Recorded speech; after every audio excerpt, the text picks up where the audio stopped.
जिंदाबाद। भारत माता की जय। आम आदमी पार्टी जिंदाबाद।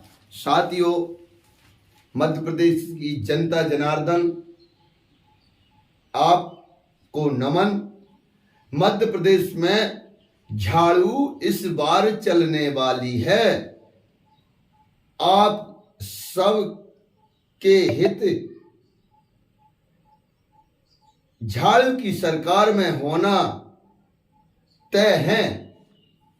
आज मध्य प्रदेश की जनता और मध्य प्रदेश की आम आदमी पार्टी इकाई को बहुत बड़ी खुशी का दिन है। आज हम वह खबर लाए हैं आपके बीच में कि आप जनता जनार्दन और मध्य प्रदेश इकाई के साथी सुनेंगे तो आपको भी विश्वास होगा कि एक बड़ी हस्तियां मध्य प्रदेश में आम आदमी पार्टी से जुड़ रही हैं और यह वो लोग हैं, लोकल लोग नहीं, एक बार विधायक नहीं, 2 बार विधायक नहीं, 3 बार विधायक रहे,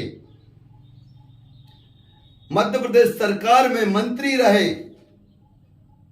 देखिए हमारे पूरी मध्य प्रदेश टीम परिवार की ओर से बहुत बहुत आदरणीय जी को बधाई। सभी पत्रकार बंधुओं को नमस्कार। आज मध्य प्रदेश को लेके एक शुभ समाचार आपको देना है। आम आदमी पार्टी की मध्य प्रदेश इकाई लगातार अपने संगठन को मजबूत करने में जुटी हुई है और आज एक ऐसे शख्स जो 1 बार नहीं, 2 बार नहीं, 3 बार मध्य प्रदेश की विधानसभा में विधायक रहे, 2 बार मध्य प्रदेश सरकार के मंत्री रहे, श्री अखंड प्रताप सिंह जी यादव, वो आज आम आदमी पार्टी परिवार में शामिल हो रहे हैं और ये बताते हुए प्रसन्नता हो रही है कि इनका अपना राजनीतिक जीवन 3 बार मध्य प्रदेश की विधानसभा में इन्होंने प्रतिनिधित्व किया टीकमगढ़ क्षेत्र का, लेकिन इनके पिताजी जो इनके पिताश्री थे वो भी भारत के स्वतंत्रता संग्राम में उन्होंने हिस्सा लिया था और ये एक बहुत बड़ी बात है कि इन्होंने आज आम आदमी पार्टी परिवार में शामिल होने का निर्णय लिया है। जनता पार्टी के जमाने में, उस समय जब पूरे देश में आपातकाल के विरुद्ध आंदोलन चल रहा था, उस आंदोलन से निकले चंद्रशेखर जी के साथ उस जमाने में समाजवादी आंदोलन का हिस्सा बनके इन्होंने आपातकाल के विरुद्ध लड़ाई लड़ी। 77 में पहली बार विधायक हुए, उसके बाद 93 में विधायक हुए और 2003 में विधायक हुए। तो 3 बार विधायक बने, 2 बार मंत्री बने। मैं तहे दिल से आम आदमी पार्टी परिवार में आदरणीय अरविंद केजरीवाल जी के इस परिवार में भाई अखंड प्रताप सिंह जी का स्वागत करता हूं, अभिनंदन करता हूं। मुझे पूरा भरोसा है कि आम आदमी पार्टी में इनके शामिल होने से मध्य प्रदेश के अंदर आम आदमी पार्टी को मजबूती मिलेगी। निश्चित रूप से आम आदमी पार्टी का कारवा और तेजी के साथ और मजबूती के साथ मध्य प्रदेश में बढ़ेगा और ये कहीं ना कहीं दिल्ली और पंजाब में जो हमारी सरकार की नीतियां हैं, जनता के लिए जो जनहितकारी काम है, उसकी बदौलत आज हमारी पार्टी का विस्तार पूरे देश में हो रहा है और तमाम अच्छे लोग पार्टी परिवार में शामिल हो रहे हैं। तो मैं पहले इनके शामिल होने की औपचारिकता पूरी करूंगा, उसके बाद अखंड प्रताप जी आप लोगों से बातचीत करेंगे।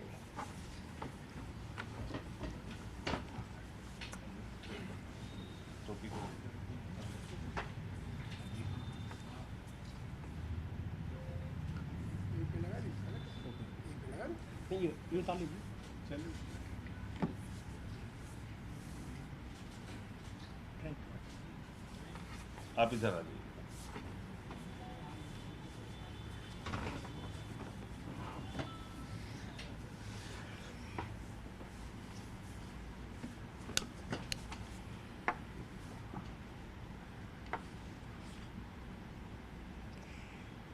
सर्वप्रथम तो मैं अपने पत्रकार बंधुओं को अपने परिवार का सदस्य होने के नाते हृदय से नमन करता हूं, क्योंकि मेरा जीवन शुरुआत मैंने पत्रकार के रूप में ही शुरुआत किया था। अपना पेपर निकाला था, आज भी मेरा जीवर टाइम्स करके भोपाल से मेरा बेटा ही उसे निकालता है।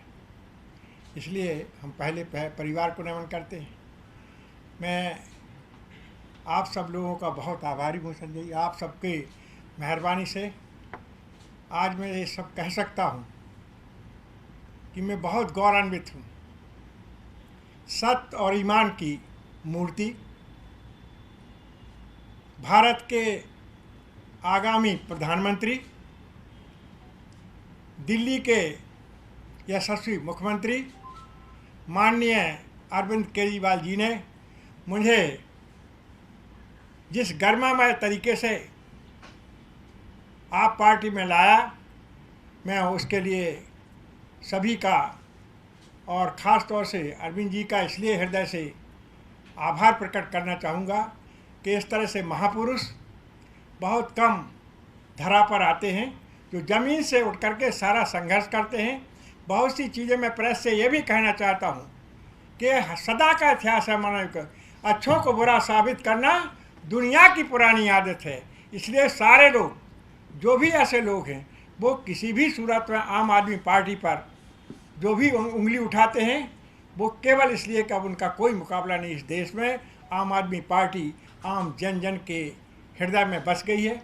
और मैं फिर से एक बार सभी को, आम आदमी पार्टी को आभार भी व्यक्त करना चाहता हूँ। साथ साथ यह भी कहना चाहते हैं, आओ हम सब एक साथ आम जन की सेवा में। तो साधारण आम आदमी रहा, मेरा इतिहास है। अभी भैया ने बताया आपको सही, मैंने जब जब चुनाव लड़ा कभी भी सत्ता दल से नहीं लड़ा, सत्ताधारी दल से नहीं लड़ा।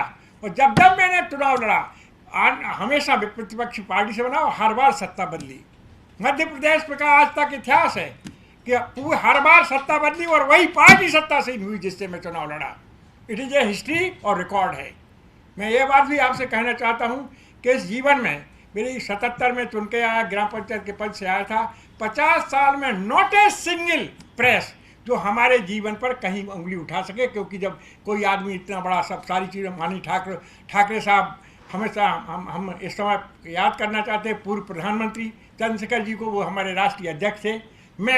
मुझे ठाकरे जी को उस समय अध्यक्ष बनाया गया था और मुझे संगठन मंत्री बनाया गया था। उस जीवन से आज तक मैं लगातार और इतना ज़्यादा गौरवान्वित हूँ कि परमात्मा ने केजरीवाल जैसा सत्य और ईमान की मूर्ति इस देश को, मतलब कुशाभाऊ ठाकरे जो मतलब कुशाभाऊ ठाकरे की मैं बात कर रहा हूँ, प्रदेश के अध्यक्ष थे। मैं संगठन मंत्री था और हमारे माननीय पूर्व प्रधानमंत्री और उस समय संगठन के चंद्रशेखर जी उस समय पार्टी के वही मुखिया थे और हम सब लोग उससे निकल के आए हैं। और आज हमारा सौभाग्य है या ये कह लो कि आप सबकी कृपा है कि मैं आप सबके बीच गरिमामय तरीके से आम आदमी पार्टी का सिपाही बन रहा हूँ। मैं परमात्मा से सिर्फ यही प्रार्थना करता हूँ कि मुझे जिस तरह से आपने यहाँ लिया, आने वाले टाइम में मध्य प्रदेश एक ऐसा इतिहास रचे जिसमें आम आदमी पार्टी आए और वहीं से मध्य प्रदेश से अभी तक नियम था कि हमेशा प्रधानमंत्री जो है उत्तर प्रदेश से रास्ता जाता है। अब प्रधानमंत्री का रास्ता मध्य प्रदेश में जाएगा और आम आदमी का पार्टी वहाँ से आम आदमी आएगा और इस देश का हृदय है जो मध्य प्रदेश, उसमें निश्चित तौर से विजय हासिल होगी। ये मुझे पूर्ण विश्वास है। मैं आत्महत्या करूँ सभी को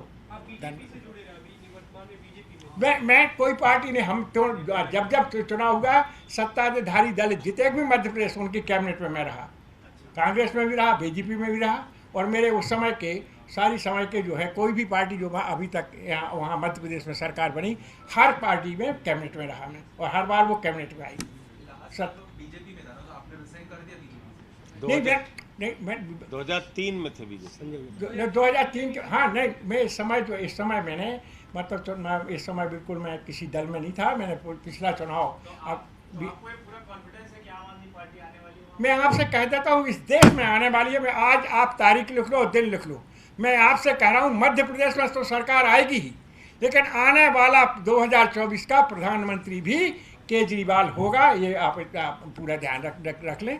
पूरा देश एक तरफा माननीय केजरीवाल के मतलब नेतृत्व में इस देश को ले जाना चाहता हूँ। मध्य प्रदेश में आप अभी कौन सा पोजीशन में काम करेगा पार्टी के लिए वहाँ पे? देखिए, मेरे कहने का ये है कि मैं तो एक साधारण आदमी रहा हूँ और आज भी साधारण, मुझे पद से मतलब नहीं, मुझे अपने काम करने से पार्टी जो भी हमको काम देगी, जो भी पार्टी हमसे कहेगी, जो भी हमको दायित्व देगा, जो भी कहेगी उसमें मैं काम करूँगा। मुझे पद से कोई मतलब नहीं, ना पद का कोई मैं लालची हूँ।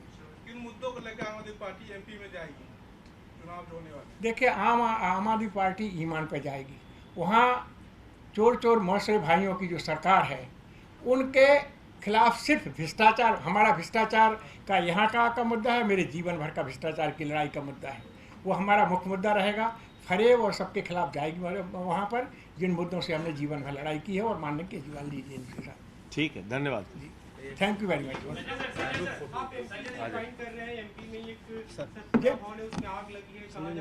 हाँ, जो आग लगी है, आग लगी पे मैं जरूर आपसे कहना चाहूँगा, ये बात तय कर लो आप कि मध्य प्रदेश में जो आग लगाई है केवल भ्रष्टाचार के छुपाने के लिए, और ये बात तो बीजेपी ने और कांग्रेस ने समझ ली है कि आपके आने के बाद अब यहाँ सत्ता आएगी केजरीवाल की, और जब केजरीवाल की सत्ता आएगी तो सत्ता और न्याय में हम कहीं टिक नहीं पाएंगे, इसलिए उससे सब कुछ जलाया गया। संजय सर, एक छोटा सा सवाल है, ये ट्विटर के सीईओ फॉर्मर सीईओ ने एक स्टेटमेंट किया है और वो वायरल भी हो रहा है काफी ज्यादा, जिसमें उन्होंने कहा है कि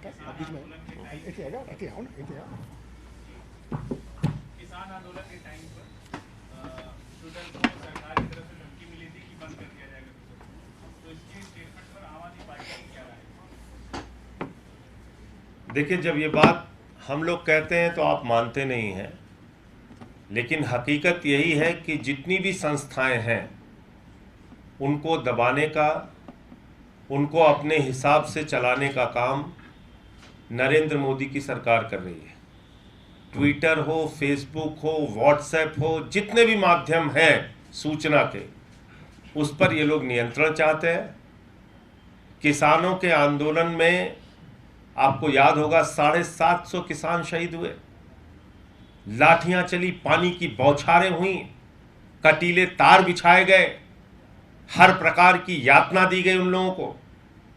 तो ये जो खुलासा है, इस पे सरकार को माफी मांगनी चाहिए। मोदी सरकार को सामने आकर बताना चाहिए कि आखिर क्या डेमोक्रेसी के अंदर अहिंसात्मक तरीके से अपनी बात कहना गुनाह है, आंदोलन करना गुनाह है, जो अधिकार हमको देश का संविधान देता है अपनी मांगों के लिए सड़क पर उतरना गुनाह है क्या? और इसके लिए अगर हम कोई सूचना का माध्यम अपनी बात पहुंचाने का इस्तेमाल कर रहे हैं, वो चाहे ट्विटर हो या फेसबुक हो, तो आप उस पर दबाव बनाएंगे, अपनी सत्ता का जोर लगाएंगे कि वो इसको दिखाने ना पाए, इनके हैंडल ब्लॉक करो, उनके हैंडल ब्लॉक करो। ये तो बहुत ही गंभीर प्रश्न उठाया है पूर्व सीईओ ने ट्विटर के, और मैं समझता हूं कि इस पे मोदी जी को सामने आके उनकी सरकार को माफी मांगनी चाहिए। एक सवाल है, दिल्ली बीजेपी ने एक आरोप लगाया है कि बसेस और टैक्सी में पैनिक बटन लगाया जाता है, उसके लिए टैक्सी से 9,000 रुपए और बस से 22,000 रुपए लिए जाते हैं, लेकिन वो पैनिक बटन कहीं काम नहीं कर रहे और बीजेपी कह रही है कि 800 करोड़ का एक घोटाला है। देखो, ऐसा है कि एक कहावत है कि सावन के अंधे को सब कुछ हरा हरा नजर आता है। दुनिया की सबसे भ्रष्ट पार्टी भारतीय जनता पार्टी को हर काम में भ्रष्टाचार नजर आता है। इतने अच्छे स्कूल दिल्ली में बन रहे हैं, इतने अच्छे अस्पताल बन रहे हैं, दिल्ली के अंदर मोहल्ला क्लिनिक बन रहे हैं, बुजुर्गों को तीर्थ यात्रा कराई जा रही है, बिजली फ्री दिया जा रहा है, पानी फ्री दिया जा रहा है, माताओं बहनों के लिए बस की यात्रा फ्री है।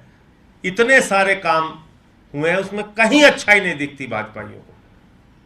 जिन सरकारी स्कूलों में मकड़ी के जाले लगे थे, आज वहां पे एयर कंडीशन कमरे बने हुए हैं बच्चों की पढ़ाई के लिए। अमेरिका के राष्ट्रपति ट्रंप की पत्नी हिंदुस्तान आती है तो वो कहती है मुझे अरविंद केजरीवाल और मनीष सिसोदिया के द्वारा बनाया गया सरकारी स्कूल देखना है। वो योगी का स्कूल देखने नहीं जाती, मोदी का स्कूल देखने नहीं जाती, वो गुजरात में, यूपी में, मध्य प्रदेश में नहीं जाती।